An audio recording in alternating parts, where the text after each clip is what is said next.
Waalaikumsalam warahmatullahi Waalaikumsalam wabarakatuh. warahmatullahi wabarakatuh. Selamat pagi, salam sejahtera untuk kita semua. Nah, sebelum memulai perkuliahan, seperti biasa, silahkan absen dulu ya, di Simpadu maupun di Dama. Iya, Bu. Iya, Bu.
Baik, Ibu mulai ya.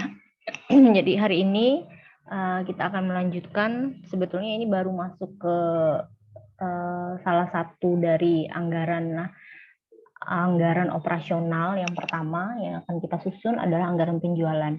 Kalau kita boleh flashback kembali ke jenis-jenis anggaran seperti yang saya sampaikan minggu lalu, anggaran operasional itu terdiri dari yang pertama kali adalah anggaran penjualan. Nah, itu yang akan kita susun hari ini. Proses penyusunan anggaran ini sistematis ya, artinya harus urut, runtut mulai dari yang pertama yaitu anggaran penjualan sampai nanti pada akhirnya kita akan menyusun anggaran neraca. Ya, nah proses ini tidak boleh terbalik karena datanya itu saling berkaitan. Kalau kita belum menyusun anggaran penjualan, maka kita tidak akan bisa menyusun anggaran produksi. Begitu juga ke anggaran biaya produksi yang terdiri dari pemakaian bahan baku, pembelian bahan baku, dan lain sebagainya itu tidak bisa kita buat, kita susun ketika anggaran produksinya belum ada, gitu ya. Baik, jadi hari ini yang akan kita bahas adalah anggaran penjualan. Apa sebetulnya isi dari anggaran penjualan? Itu anggaran penjualan berisi informasi perkiraan jumlah barang yang akan dijual oleh perusahaan dan harga jual yang diharapkan diperoleh untuk periode anggaran mendatang. Jadi ada dua sebetulnya ya intinya dari anggaran penjualan ini. Yang pertama isinya adalah jumlah barang tentu jumlah barang yang akan dijual, karena ini bicara anggaran. Jumlah barang yang akan dijual, berapa unit sih, gitu ya. Kemudian harga jualnya berapa? Ya, misalnya kita memperkirakan semester depan, next period gitu ya, akan ada penjualan sebesar 1.000 unit dengan harga jualnya 10.000 per unit. Nah, itulah yang disebut dengan anggaran penjualan. Kemudian umumnya perusahaan memulai proses penyusunan anggaran induk atau master budget ya, seperti yang kita sampaikan kemarin, dengan menyusun anggaran penjualan. Jadi anggaran penjualan adalah langkah pertama yang dilakukan oleh perusahaan manufaktur dalam rangka menyusun anggaran induknya atau master budgetnya. Berikut adalah format anggaran penjualan. Ini saya ambilkan dari referensi Catur Sasongko ya. Bisa dilihat di bukunya kalau yang sudah punya bukunya. Di buku Catur Sasongko itu dia membuat sangat simple. Jadi sangat mudah dipahami, berikut dengan langkah-langkah praktisnya yang bisa dengan mudah menurut saya kalian ikuti di buku itu, sehingga saya ambilkan referensi dari situ yang paling mudah untuk dipahami. Jadi di bagian awal di atas akan kita beri judul ya, PT. PT itu ya disesuaikan. Kalau misalnya bentuknya CV atau usaha dagang saja, ya disesuaikan saja namanya. Kemudian di bawahnya adalah anggaran penjualan untuk bulan yang berakhir pada. Ya, ini kebetulan dia bicara bulan, anggarannya per bulan. Boleh nanti per semester misalnya, berarti untuk anggaran penjualan untuk semesteran mungkin ya yang berakhir pada kapan, atau triwulanan bisa juga, atau tahunan bisa juga. Kemudian di kolom bawahnya itu terdiri dari 4 kolom ya. Yang pertama itu adalah keterangan, sebetulnya keterangan di bagian sini paling kiri. Kemudian di sisi sebelahnya ada produk A, sebelahnya lagi produk B, dan sisi yang paling kanan itu adalah total. Nah, format anggaran penjualannya ini kebetulan menggunakan 2 produk ya. Jika memang hanya satu, mungkin tidak perlu diberi kolom kolom yang lebih banyak. Kolomnya mungkin cuma 2 saja ya. Kolom sisi keterangan yang paling kiri ini, dan nanti langsung ke total aja gitu. Intinya disesuaikan lah dengan jumlah produknya. Di kolom keterangan yang pertama, baris pertama adalah penjualan barang jadi dalam unit. Seperti yang tadi dalam pengertian anggaran penjualan, informasi yang di dalamnya adalah pertama unitnya, ya kan, unit barang yang akan dijual dan harga jualnya. Ya, jadi yang pertama kali kolom yang harus kita isi adalah penjualan barang dalam unit. Betulnya nanti isinya adalah unitnya. Ya, jangan sampai salah, ini bukan rupiahnya, unitnya.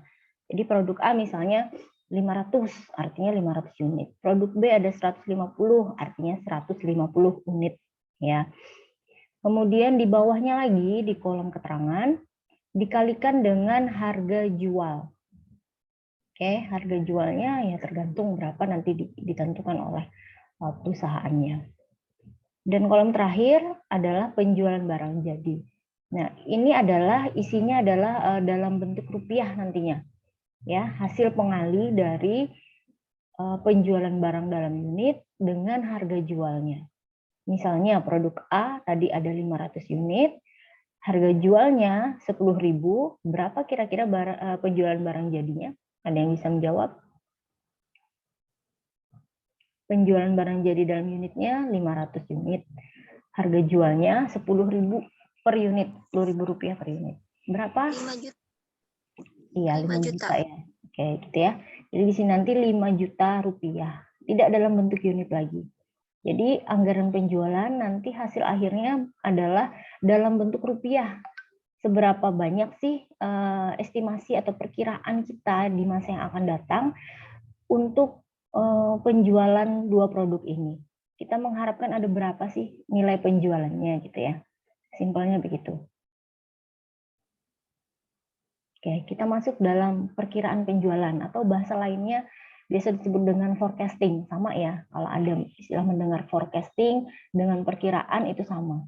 Forecast seperti forecast cuaca itu mungkin ya. dulu kalau sering nonton berita, sering ada forecast cuaca. Nah, di anggaran pun kita melakukan forecast atau perkiraan, ya. Penyusunan anggaran penjualan mengharuskan perusahaan memperkirakan jumlah unit yang akan dijual dan harga jualnya dalam satu periode anggaran. Dalam memperkirakan penjualan atau melakukan forecast tadi, ada beberapa metode, ya. Yang pertama adalah metode rata-rata bergerak, yang kedua metode trend moment, yang ketiga metode perkiraan asosiatif namanya regresi dan analisis korelasi, yang keempat metode analisis industri. Nah, inilah yang akan kita bicarakan hari ini, insya Allah mudah-mudahan sempat, kalau tidak nanti masuk ke minggu depan ya, beberapa mungkin ya, 2 mungkin hari ini, 2 di minggu depan. Kalau memang terlalu padat nanti kita lihatlah, saya lihat dulu. Masuk ke yang pertama ya. Jadi dalam forecasting itu nggak sembarangan ya. Kira-kira kalau misalnya kita biasanya bicara sama orang gitu yang ngobrol, apa sih dasarmu, kira-kira aja sih gitu, itu kan artinya tanpa dasar gitu ya. Nah, sekarang kalau melakukan forecasting di anggaran itu nggak boleh tanpa dasar, harus ada metodenya, caranya apa gitu ya. Nah, 4 cara inilah yang lazim digunakan oleh perusahaan manufaktur ya. Oke, Ibu masuk ke yang pertama, namanya metode rata-rata bergerak. Ya, apa sih sebetulnya metode ini gitu ya? Yang digunakan dalam metode ini adalah sejumlah data di masa lalu untuk memperoleh perkiraan hasil di masa mendatang. Nah, ini lebih cocok untuk pertumbuhan permintaan pasar yang stabil. Artinya gini, tidak terlalu banyak kenaikan atau penurunan terhadap permintaan atas produk itu ya. Produknya bukan jenis produk yang punya nilai fluktuasi yang tinggi ya, yang standar-standar aja. Ini biasanya produk bahan makanan mungkinnya ini cocok yang rata-rata bergerak. Contoh melihat MS Word. Jadi ibu tutup dulu share screen ini. Nah, contohnya ada di MS Word-nya Ibu. Bentar ya.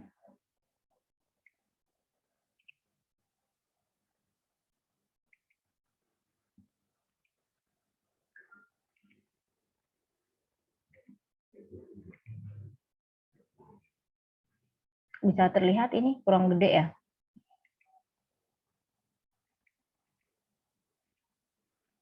Nah ya, coba minta tolong Ibu bacakan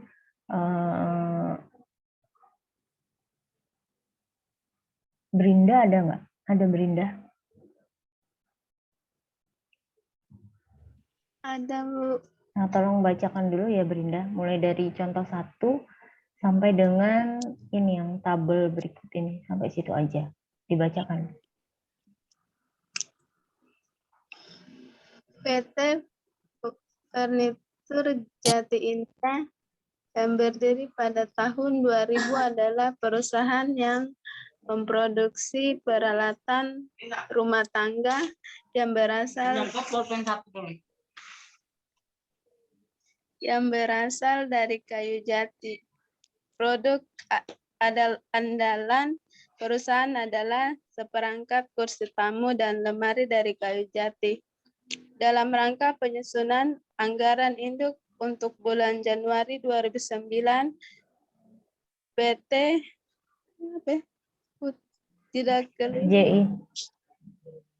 JI mengumpulkan data-data tentang jumlah unit kursi, tamu, dan lemari yang diperkirakan akan dijual selama tahun 2009. PT VJI juga memprediksi harga yang akan dikenakan untuk setiap produknya yang akan dijual di tahun 2009. Tabel berikut menyajikan jumlah penjualan dalam unit dan harga jual per unit selama bulan Desember 2008 lalu. Ya, terima kasih ya. Jadi Ibu review lagi, PT Furniture Jati Indah atau disingkat dengan FJI ya, adalah jenis perusahaan manufaktur di mana dia bergerak di bidang furniture, peralatan rumah tangga ya. Dan semua produknya itu berasal dari kayu jati. Nah, produk yang dijadikan andalan atau yang paling banyak digemari mungkin ya, yang banyak dipesan itu adalah dua, yaitu kursi tamu dan lemari dari kayu jati. Kemudian PT FJI ini ingin menyusun anggaran di tahun depan di 2009, ini saat ini di 2008 ya. Anggapannya tahun ini 2008 tahun amatannya. Dia ingin membuat anggaran penjualan, menyusun anggaran induk di bulan Januari 2009 tahun depan. Ya. Kemudian di tabel itu adalah data terkait dengan jumlah penjualan dalam unit dan harga jualnya di tahun 2008 di bulan Desember. Nah, lalu dalam rangka menyusun anggaran induk, yang pertama akan disusun tentunya adalah anggaran penjualan ya, yang pertama tadi Ibu sampaikan. Di bawahnya ada keterangan lagi, manajemen PT FJI menargetkan kenaikan penjualan dalam unit untuk bulan Januari 2009 masing-masing sebesar 20% dan 10% untuk kursi dan lemari. Harga jual per unit sama dengan harga jual di bulan Desember 2008. Oke, dari sini kita diminta untuk menyusun anggaran penjualan PT FJI bulan Januari 2009. Seperti yang Ibu sampaikan tadi, ada formatnya ya. Format itulah yang akan kita jadikan acuan untuk menyusun anggaran penjualan PT FJI di tahun 2009. Nah, langkah pertama, hitunglah penjualan dalam unit untuk kedua produk. Penjualan dalam unit diperoleh dengan menggunakan data penjualan bulan Desember 2008 ditambah dengan tingkat pertumbuhan penjualan yang diharapkan. Ya, jadi kan di sini tadi disampaikan ada target kenaikan 20% dan 10% untuk bulan Januari 2009. Nah, itulah yang akan kita jadikan dasar sebagai perhitungan untuk periode berikutnya untuk anggaran Januari 2009. Kursi yang tadinya di 2008 8.000 unit, dia mengharapkan naik 20%. Sehingga jumlah unit di tahun 2009 bulan Januari adalah 9.600. Ya. Ini rumusnya kayak gini, 8.000 dikali 1 plus 20%. Kalau gampangannya intinya kalau mau kalian hitung dulu 20% dari 8.000 berapa. Biasanya saya kayak gitu sih kalau ngitungnya. 20% dari 8.000 berapa, terus tambahin hasilnya dengan 8.000 itu. Ya. 8.000 20% dari 8.000 kan 1.600 ya kan. Nah, 1.600 ditambah lagi dengan base-nya tadi yang 8.000 tadi, hasilnya 9.600. Begitu juga untuk lemari ya. Tapi lemari ini kenaikannya hanya 10%, beda dengan yang kursi. Sehingga total penjualan yang diharapkan adalah 11.000 unit untuk tahun 2009. Nah, langkah kedua, hitunglah penjualan untuk seluruh produk dengan mengalihkan penjualan dalam unit dengan harga jualnya. Harga jualnya berubah nggak? Ada mengalami apa namanya? Mengalami kenaikan nggak untuk harga jual? Tidak. Jadi sama ya, harga jualnya tetap untuk kursi 5 juta per unit, untuk lemari 3 juta per unit. Oke. Sehingga yang tadi yang kita udah dapat tadi, yang unit baru tadi 9.600 dan 11.000 tadi, itu kita kalikan aja langsung dengan harga jualnya. Ya. Sehingga diperolehlah 48 M ini untuk yang kursi, untuk yang lemari 33 M. Langkah ketiga, susunlah anggaran penjualan dengan memasukkan angka-angka yang diperoleh pada langkah sebelumnya. Nah, ini format yang kita lihat tadi sebelumnya ya. PT-nya ditulis PT FJI, anggaran penjualan untuk bulan yang berakhir pada Januari 2009 ya. Kemudian produk A-nya tadi kita ganti dengan kursi ya, karena namanya sudah jelas di sini nama produknya. Produk B kita ganti dengan lemari ya, dan total. Tinggal dipindah angka-angka yang tadi yang sudah kita hitung, silahkan dipindah ke situ. Kalau mau meringkas bisa misalnya lah, itu karena mungkin kepanjangan 48 M itu, bisa dalam ribuan mungkin ya nanti kamu tulis, tapi harus ada keterangannya. Misalnya di sini penjualan barang jadi dalam kurung dalam ribuan rupiah gitu. Nanti akan berkurang, nolnya 3. Ya, kalau memang dirasa terlalu panjang. Oke, sampai sini ada yang ada yang kurang paham? Ada yang mau ditanyakan?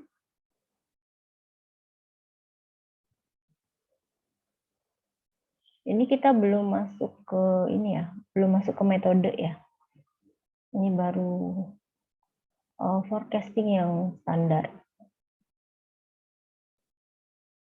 Nanti kalau ada soal, kalian nggak mesti harus mengikuti langkah satu, ini enggak. Yang menjadi patokan saya adalah anggarannya. Kalau saya minta susunlah anggaran, berarti format anggaran ini yang akan dibuat. Nah, yang ini.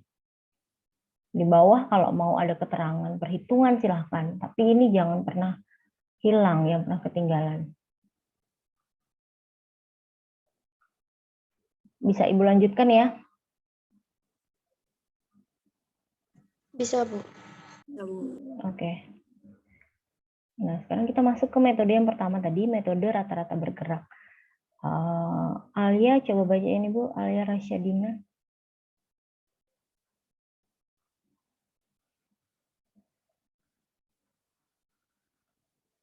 Contoh 3.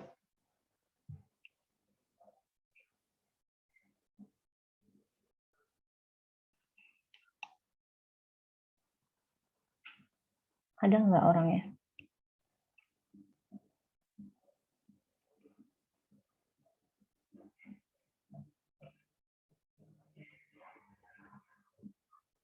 Halo? Ganti aja ya, mau Lydia ada?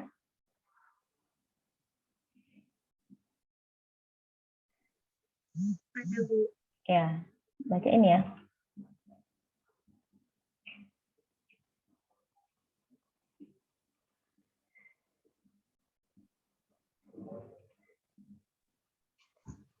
PT Selaras Sejati adalah perusahaan yang membuat penganan donat spesial aneka rasa. Manajemen PT SS selalu membuat perkiraan penjualan donat untuk bulan berikutnya setiap tanggal 27 bulan sebelumnya. Sebagai contoh, perkiraan penjualan bulan Desember 2008 dibuat pada tanggal 27 November 2008. Perkiraan penjualan suatu bulan diperoleh dengan mencari rata-rata penjualan selama 3 bulan sebelumnya. Jadi, perkiraan penjualan untuk bulan Desember 2008 adalah rata-rata penjualan bulan September, Oktober, dan November 2008. Berikut ini adalah data tabel yang menyajikan penjualan donat untuk bulan September, Oktober, dan November 2008. Oke, terima kasih. Ibu izin bentar ya, ke dapur sebentar ya. Sorry ya. Sama, Bu.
Saya lanjutkan ya.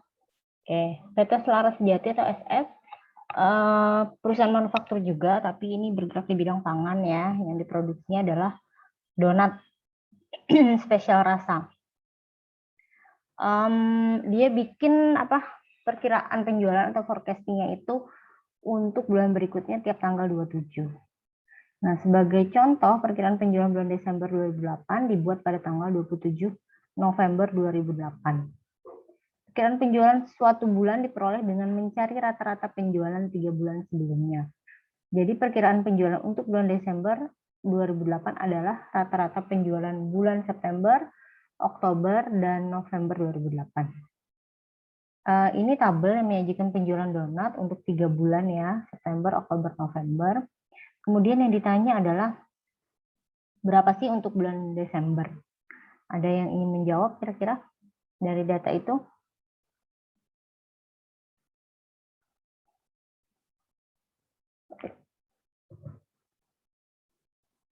Rp1.600 Kak, Bu. 1.600 dari mana? Caranya ada yang mau menjelaskan mungkin? Dapatnya dari mana?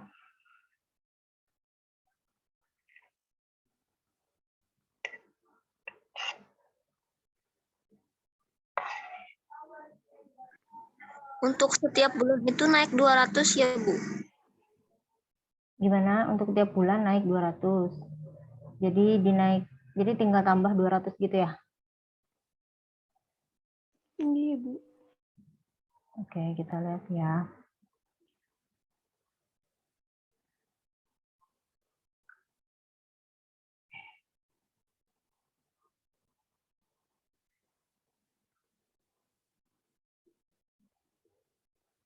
Jadi jawabannya berapa ya? 1.200, Kak, Bu. 1.200. Iya.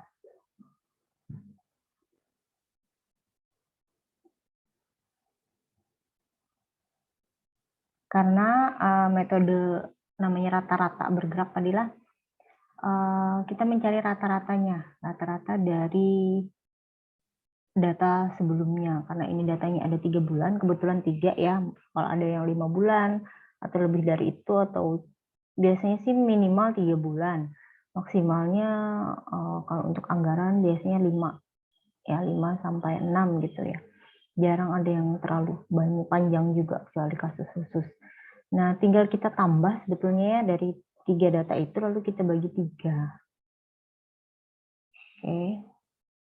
Hingga untuk bulan Desember itu hasilnya adalah 1.200 bukan 1.600. Mungkin tadi terjebak karena ngelihat kenaikan tiap bulan ya. Jadi dari bulan awal 1.000 gitu ya, ke bulan keduanya 1.200, bulan ketiganya 1.400. Jadi kita mungkin mikir ini mungkin naik lagi gitu 1.600. Padahal untuk metode rata-rata bergerak dia mintanya kita rata-ratakan dulu gitu ya, dari 3 bulan sebelumnya kita rata-ratakan, itulah yang akan kita jadikan tolak ukur untuk anggaran penjualan di bulan berikutnya atau bulan Desember 2008.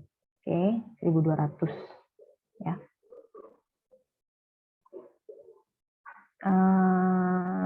Cukup simpel sih menurut Ibu yang rata-rata bergerak ini ya. Jadi tinggal ditambah terus dibagi deh sama periodenya ya. Yang berikutnya, metode berikutnya adalah metode trend moment. Ratna, coba bacain Ratna. Sama tabelnya juga lah, tidak terlalu banyak, sampai sini aja. Nah, Keempat, proyeksi dengan metode trend moment. Berikut ini adalah data penjualan PT Semesta Alam Raya atau SAR dari tahun 2003 sampai dengan 2008. Di tahun 2003 melakukan penjualan sebanyak 240.000 unit, 2004 250.000 unit, 2005 280.000 unit, 2006 290.000 unit, 2007 305.000 unit, 2008 330.000 unit. PT SAR ingin membuat perkiraan penjualan dalam unit untuk tahun 2009 dengan menggunakan metode trend moment. Oke, terima kasih. Jadi metode yang kedua adalah metode trend moment ya. Kalau dilihat dari tren penjualan ya di tabel ini, dari tahun 2003 sampai dengan 2008, nilai penjualan dalam ribuan unit, artinya ini dalam ribuan unit, itu selalu meningkat ya kalau kita perhatikan. Nah, 240 ke 250 naik 10, kemudian menjadi 280 naik 30 unit, menjadi 290 naik 10 unit, menjadi 305 naik 15 unit ya. Ini Ibu asumsikan ribuan unitnya tidak kita pertimbangkan ya, makanya Ibu bilang unit terkecilnya. Kemudian menjadi 330, berarti naik berapa itu? 25 ya, naik 25 unit. Nah, kalau dilihat dari data ini sih kemungkinan gitu ya, kemungkinan untuk tahun 2009 yang nanti akan kita hitung nih di sini, kan dia nanyanya nih 2009 berapa gitu ya, 2009 berapa nanti nilai penjualannya. Nah gitu. Kemungkinan kalau kita lihat data sederhana ini akan naik juga, artinya nilainya akan di atas 330. Kenapa saya bisa asumsikan begitu? Karena seluruh datanya menunjukkan kenaikan. Nah, kecuali memang ada data di tengah-tengah tahun ini yang ada yang turun, gitu, ada yang naik, maka itu kita nggak bisa mengasumsikan atau mengambil kesimpulan dengan cepat. Coba kita lihat aja ya. Di langkah 1, yang harus kita buat adalah membentuk persamaan linear. Kalau masih ingat persamaan Y, ya mudah-mudahan ingatlah. Y sama dengan A plus BX. Nah, Y itu sebetulnya sudah diasumsikan sebagai nilai penjualan dalam ribuan unitnya itu adalah Y. Lebih gampang mengerjakan ini ketika kita buatkan tabel ini. Jadi ada berapa kolom? 1, 2, 3, 4, 5. Ada 5 ya kolomnya. Yang pertama adalah tahun, yang kedua Y-nya. Y-nya itu sebetulnya tadi penjualan dalam unit, X, kemudian XY, dan X kuadrat. Ya, langkah 2, jumlahkan ke bawah seluruh data. Ya. Ini tanda apa ya? Ingatlah masih yang kebalik ini tanda apa yuk? Sigma, Bu. Sigma Bu, ya. jumlah. Ya, jumlah.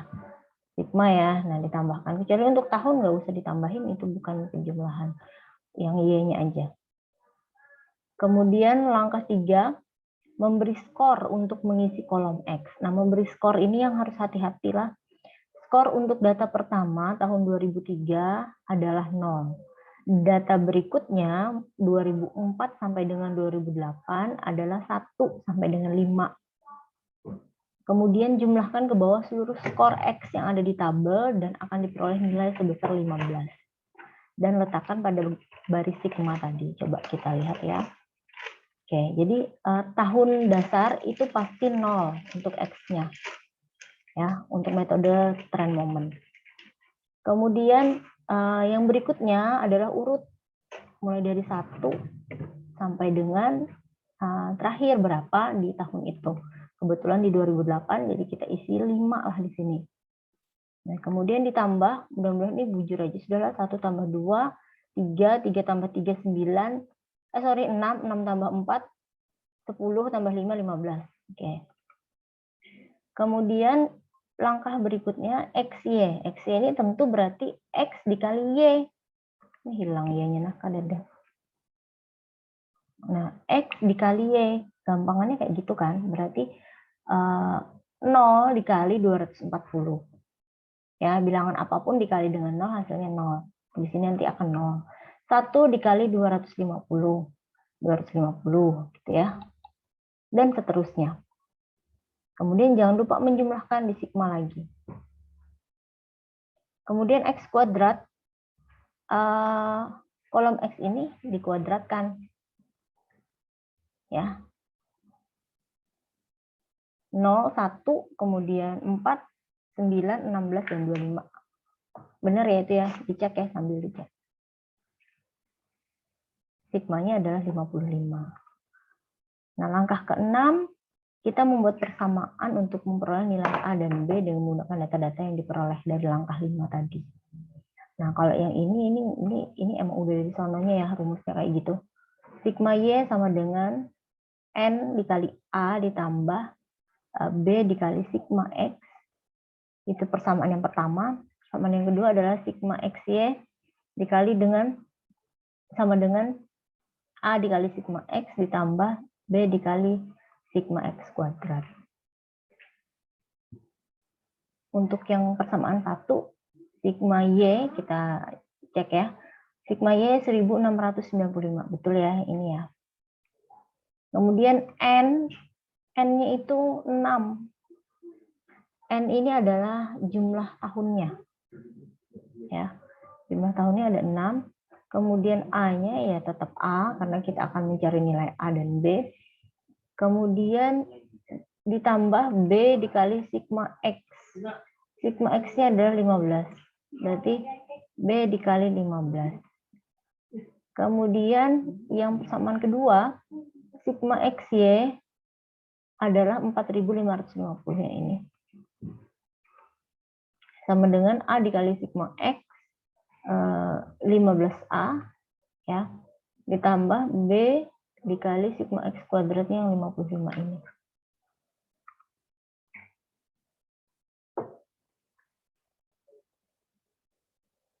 Yang ini sebetulnya bisa langsung kayak gini ya. 1695 ini kan agak canggung kok, beda-beda. 6A plus 15B gitu ya. Ini kan kebalik masih karena dia ngikutin rumus di atas. Kemudian yang ini 4550 sama dengan 15A ditambah 55B. Nah, dua persamaan ini yang harus diselesaikan untuk memperoleh nilai A dan B. Gitu. Ya. Caranya yang paling simpel sih substitusi. Ada cara lain lah, Ibu kada tapi ingat lagi matematika bahari apa yuk. Selain cara substitusi ada cara lain untuk dapat nilai A dan B dari dua persamaan. Sorry, ini eliminasi lah ternyata.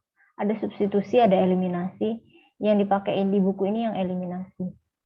Eliminasi itu artinya eliminasi itu menghilangkan salah satu, jadi membuat salah satu persamaannya itu jadi 0.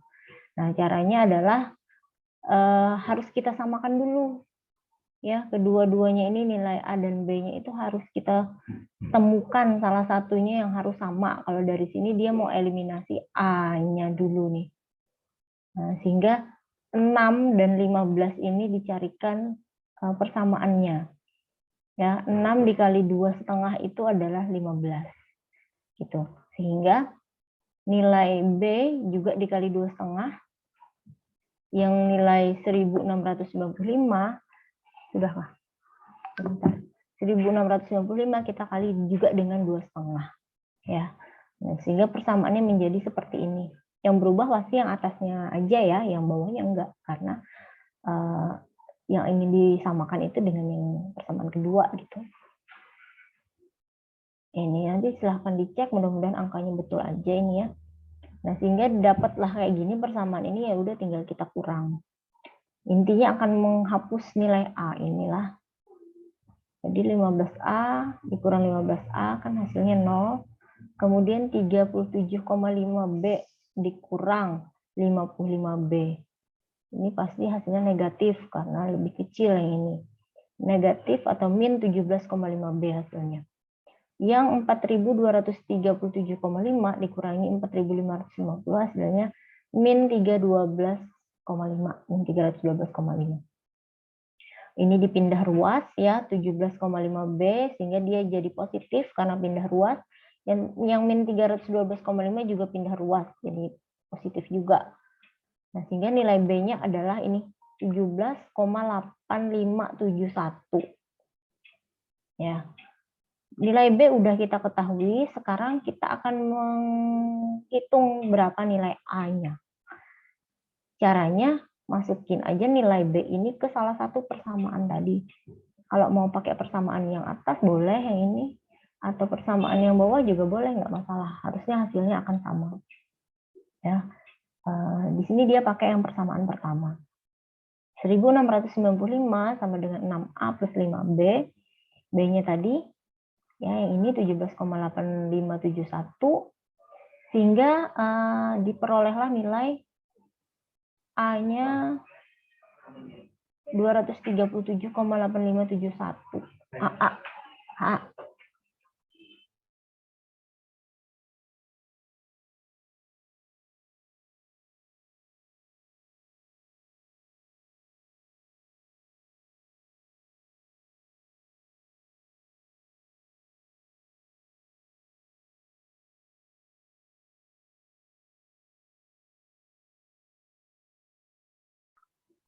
Ya, A-nya 237,8571. Dibulatkan 2 di belakang koma. Jadi 237,86 ya. Nah, itu. Sampai sini sudah selesai belum? Belum selesai. Langkah 8 membentuk persamaan Y sama dengan A plus BX berdasarkan hasil yang diperoleh pada langkah 7. Dan mencari perkiraan penjualan tahun 2009. Nah, yang kita mau tahu kan 2009 tadi berapa ya kan nilai penjualannya. Maka kita masukin aja nilai A dan B-nya ke persamaan Y. Y sama dengan A plus BX.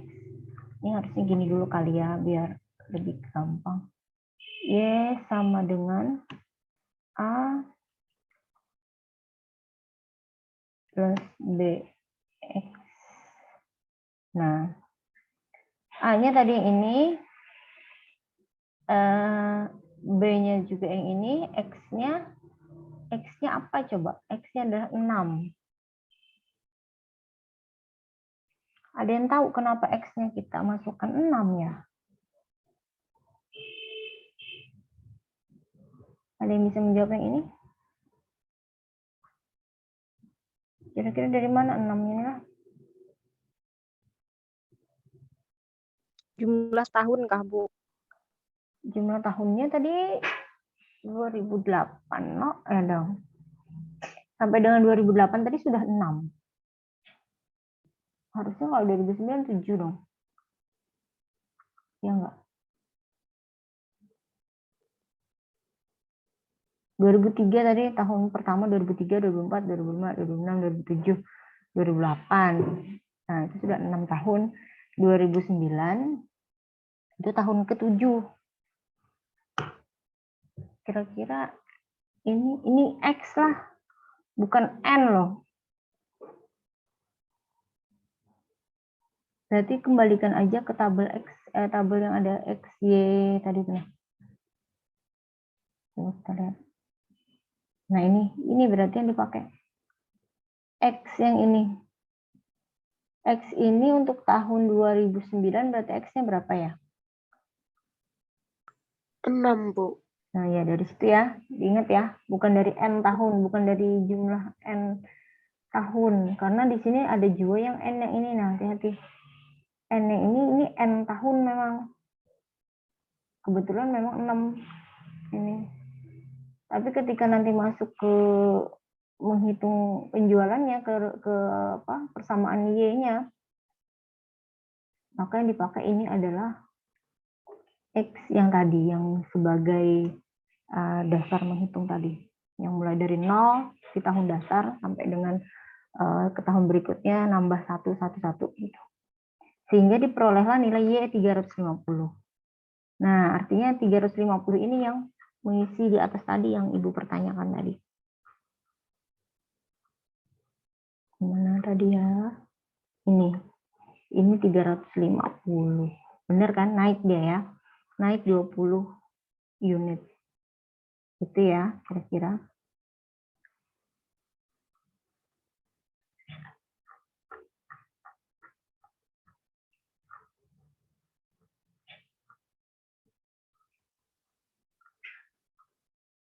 Oke, ini baru ini loh ya, ini baru nilai Y-nya loh ya.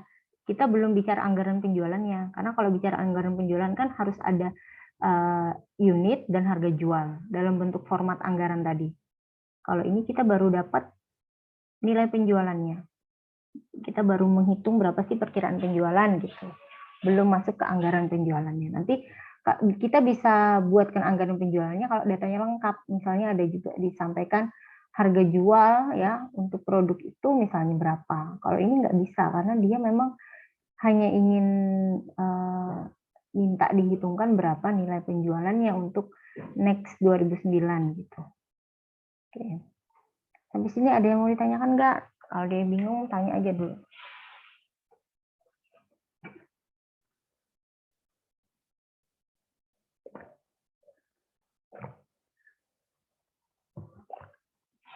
Sambil minum boleh ya? Atau mau makan boleh aja. Santai aja. Ini masih banyak yang kadang absen loh nih kami nah. Simpadu.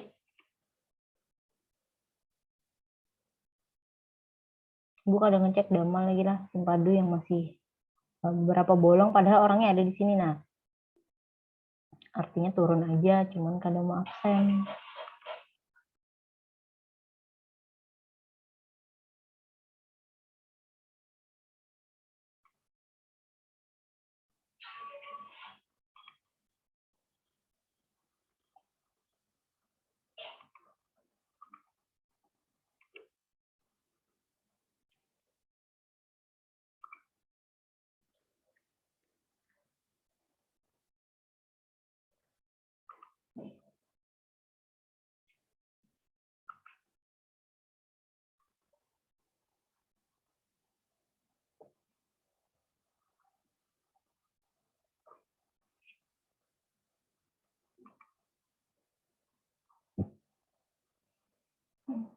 Oh, ke WC. Ya.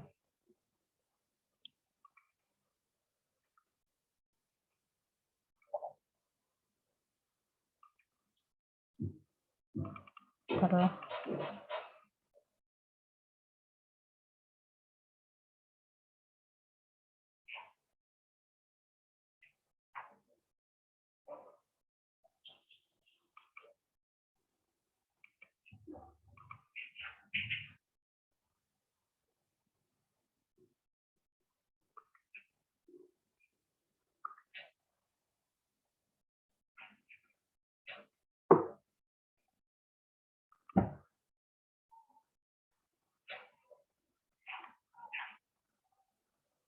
Oke, ini tadi harusnya saya sampaikan dulu ya sebelum masuk ke contoh.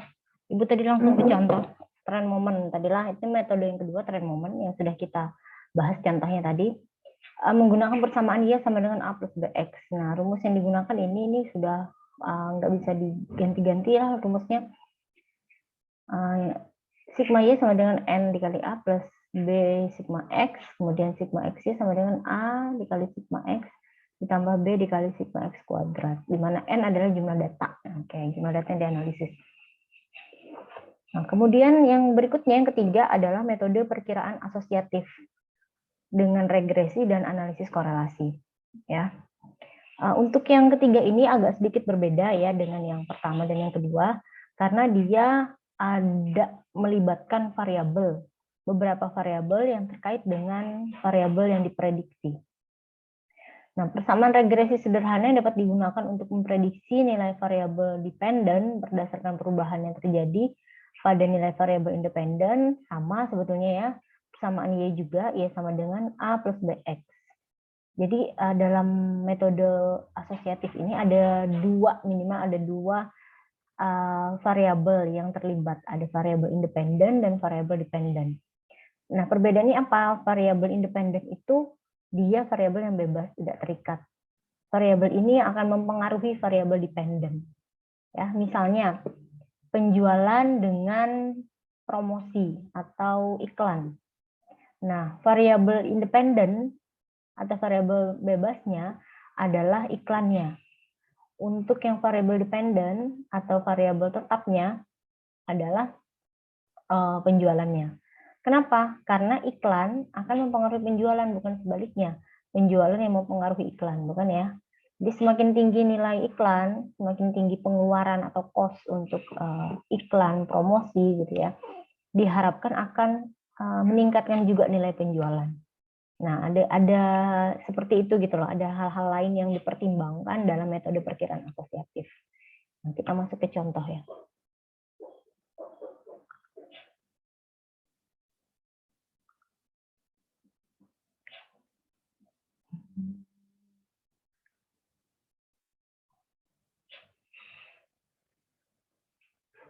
Silahkan minta tolong dibacakan Ibu.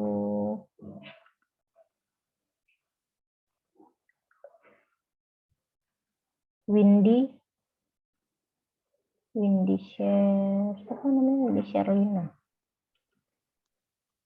PT Berjaya Selalu Ramai atau BSR memproduksi tas-tas unik yang ditujukan untuk wanita yang berusia 17-22 tahun.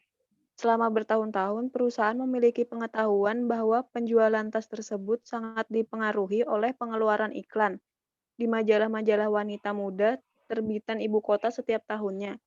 Berikut ini adalah tabel yang menyajikan penjualan dan pengeluaran iklan aktual yang terjadi selama 2003 sampai 2008. Udah, cukup. Makasih ya. Oke, nah tadi seperti yang Ibu sampaikan tadi, ada variabel yang dipertimbangkan dalam metode ini. Dalam hal ini adalah pengeluaran iklan ini. Ya. Oke, jadi selain mempertimbangkan unit penjualan, dia juga mempertimbangkan variabel lain. Nah, variabel lain ini dia jadikan sebagai nilai X di sini. Kalau yang tadi nilai X kan kita pakai base ya, mulai dari 0, 1, sampai seterusnya. Sekarang nilai X-nya adalah nilai variabel lain yang turut mempengaruhi anggaran penjualan kita. Dalam hal ini adalah iklan, kalau di contoh soal ini. Ya. Dari data ini, dari 2003, kebetulan datanya sama dengan yang tadi lah, dari 2003 sampai 2008, nilai penjualannya ini, di kolomnya ini, masih dinotasikan sebagai Y ya. Kemudian pengeluaran iklannya yang ini notasinya X. Oke. Nah, hanya saja keduanya ini dalam rupiah dua-duanya. Kalau yang tadi kamu perhatikan yang penjualan yang di metode trend moment tadi yang notasinya juga Y, itu kan dalam unit. Nah, kalau sekarang ini dalam rupiah kedua-duanya. Jadi 1 juta ini bukan 1 juta unit, tapi 1 juta rupiah. 55.000 ini juga 55.000 rupiah. Ya. Kita masuk ke langkah 1. Yang pertama, kita harus menentukan dulu variabel dependen dan independennya. Pada contoh ini, penjualan adalah variabel dependen atau Y, sedangkan pengeluaran iklan adalah variabel independen atau X. Nah, ini mempertimbangkan antara dua variabel ini perlu perlu kehati-hatian lah. Hati-hati loh.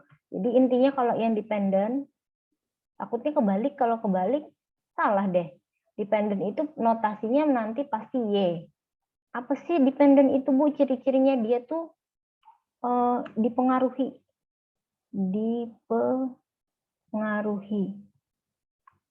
Sifatnya tetap. Nah, kalau yang independen,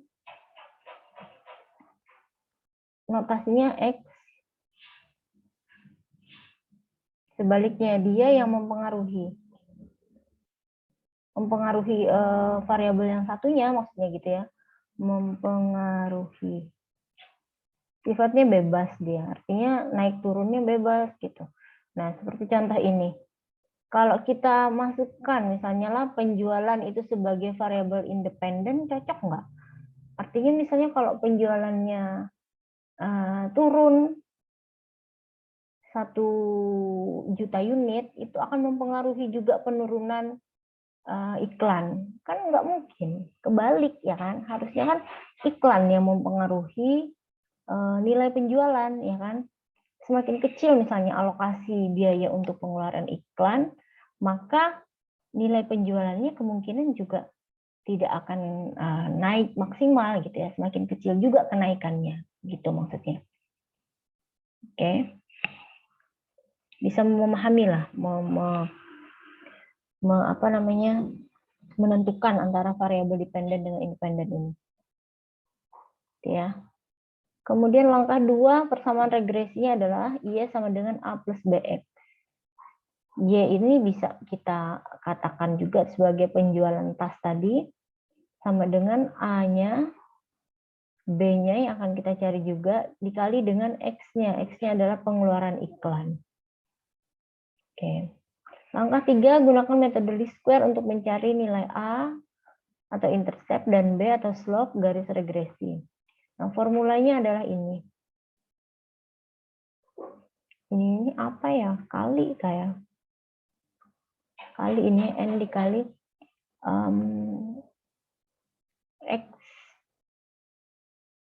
X topi yang inilah dan Y topi. Ibu kan udah dapat simbol X topi di sini. Kalau ada yang dapat boleh diganti nantilah. Itu maksudnya X topi itu jadinya kayak titik.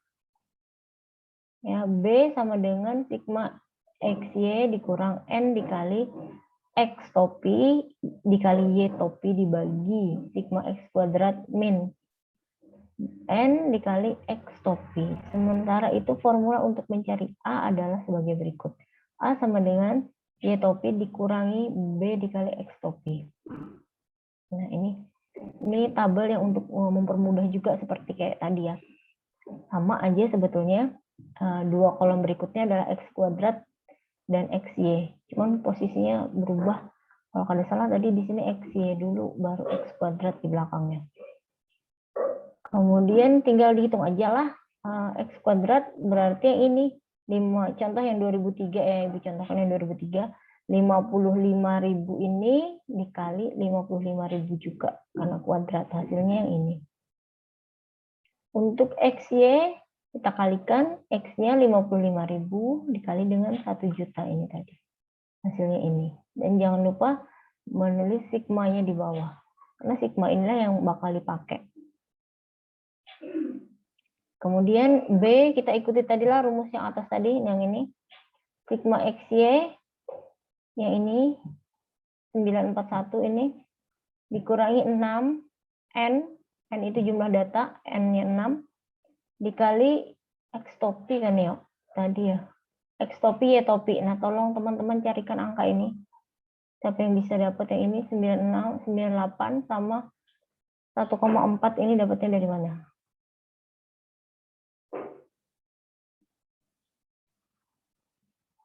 Ya. X topi dan Y topi itu apa dulu diingat-ingat.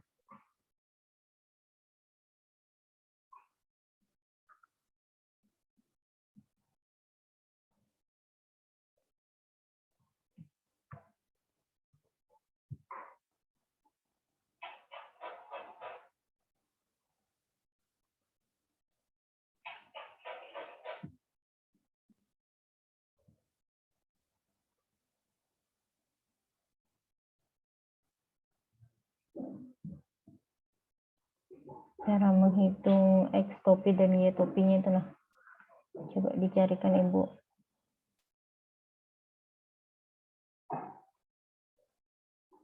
Kok bisa dapatnya 98 itu? X topinya itu Bu dari 588.500 dibagi 6 Bu. Bentar, ini Isan kah? Oke Bu. 58, ini ya. 8,5. Sigma X itu ya, sigma X dibagi dengan 6. Jumlah tahun yang ada di situ Bu. 2002. Okay. Sigma ini apa? Bagi 6 kan bagi 7. Bagi 6 Bu, bagi 6 Bu. Bagi 6. Jadi X topi itu apa sih sebetulnya? Kalau bisa dibahasa sederhanakannya itu apa Gerang? Maksud X topi dan Y topi itu? Kira-kira apa ya? Rata-rata kah? Iya, rata-rata. Iya, berarti kan rata-rata X berarti ya? Okay. Berarti sama dengan min mungkin ya. Nilai min. Tapi simbolnya dia topi gitu ya. Jadi rata-rata, ya benar rata-rata. Jadi kan udah kita tambahin semuanya. Yang ini dapat 588.500. Terus kita bagi dengan jumlahnya ada berapa? Ada 6 datanya. Dapatlah yang ini tadilah 98. Oke. Kemudian yang Y-nya juga begitulah. Insya Allah mudah-mudahan bujurlah, nanti dicek lagi lah masing-masing. 8.915.000 dibagi dengan 6 juga dapatnya ini. Oke. Makasih ya Isan ya. Kemudian setelah diselesaikanlah persamaan ini sehingga dapatlah nilai, terima kasih, dapatlah nilai A-nya, B-nya dulu 9,64. Nah, kemudian masuk ke persamaan untuk mencari A tadi, yang ini A sama dengan Y topi dikurangi B dikali X topi. Dapatlah ini. Ini memang keadaan dilihatkan detailnya ini kayak apa, nanti boleh dicek kalian lagi, masukkan lagi angka Y topinya tadi yang ini. Kemudian X-nya ini yang 98. Bujurlah hasilnya ini, mudah-mudahan bujur aja. 540.477,5. Nah, langkah kelima, masukkan ke persamaan regresi Y tadi.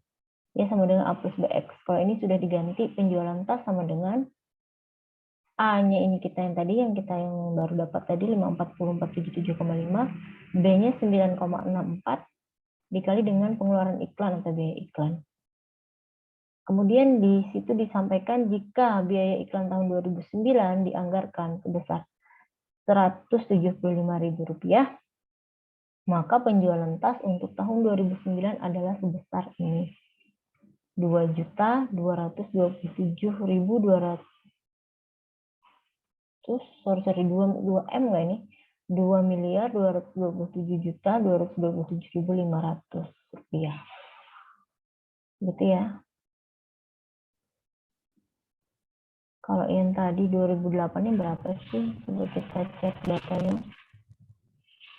2008 2 ini karena ini dalam ribuan lah memang. Berarti ini 2 miliar 5 juta. Di 2009 naik sekitar 200-an juta. Oke, masuk akal aja. Nah, begitu ya. Jadi dalam metode yang ketiga ini yang urgent sebetulnya adalah memilah mana yang menjadi variabel dependen, mana yang menjadi variabel independennya. Oke. Di sini ada pertanyaan. Yang terakhir analisis industri lah, kita selesaikan aja kali ya. Ini sederhana saja kok yang analisis industri ini. Dan jarang yang pakai sebetulnya ya. Perusahaan biasanya pakai yang nomor 1 sampai 3.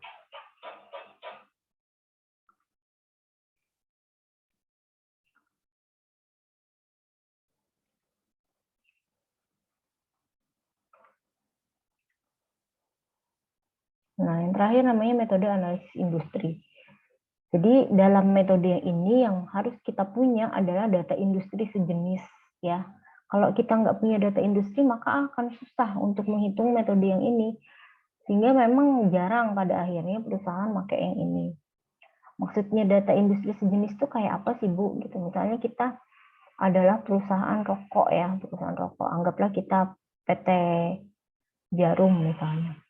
Nah, kita harus punya juga data 5 tahun terakhir atau berapa tahun terakhir lah yang dibutuhkan di industri yang sejenis. Jadi seluruh industri rokok yang ada di Indonesia gitu ya, kita harus punya datanya.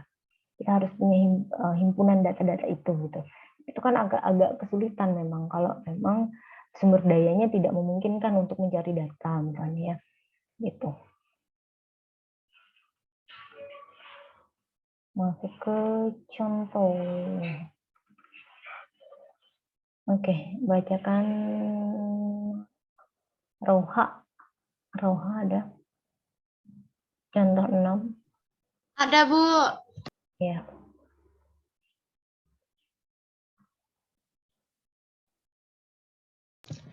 Pada tahun 2005, PTA mampu menjual produknya sebesar 40.000 unit. Pada tahun yang sama, total penjualan industri mencapai 100.000 unit. Jika penjualan industri tahun 2006 diperkirakan naik sebesar 25%, dan manajemen PTA memperkirakan pangsa pasar perusahaan untuk tahun 2006 sama dengan pencapaian tahun 2005, tentukan penjualan industri dan PTA untuk tahun 2006. Iya, terima kasih. Oke, jadi dia mintanya dua hal ya. Penjualan industrinya berapa dan penjualan untuk PTA-nya itu juga berapa untuk tahun 2006 berdasarkan data tahun 2005 ya. Di 2005 PTA ini mampu menjual 40.000 unit ya.